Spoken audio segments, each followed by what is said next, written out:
কালী পুজোর আগের দিন বলে 14 শাক খেয়ে 14 প্রদীপ দিতে হয়, মাটির প্রদীপ। তো সেই মতো দুপুরে তো 14 শাক রান্না করেছিলাম, আর এটা হচ্ছে সন্ধ্যের সময় 14টা প্রদীপ রেডি করতে এসেছি। আর কাদের কাদের এই নিয়মটা আছে জানিও তো, আসলে সব নিয়ম তো সবার থাকে না। আর একটা জানার প্রশ্ন, যে 14টাই কি প্রদীপ দিতে হয়, তার বেশি দেওয়া যায় না? এটা কিন্তু অবশ্যই জানিও। আসলে 14টা প্রদীপ না কোথায় দেব আর কোথায় দেব না বাড়িতে, যেন মন খুশি করে আমার তো মনে হয় আমি সাজাতে পারি না কো। তো যাই হোক, আমি আর সোনু দুজনে মিলে প্রদীপগুলো সাজিয়ে নিলাম।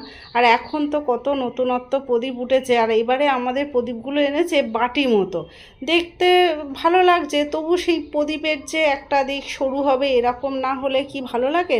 কিন্তু বেশ অনেকক্ষণ জ্বলতে পারবে, তেলটা বেশ অনেকটাই ধরবে।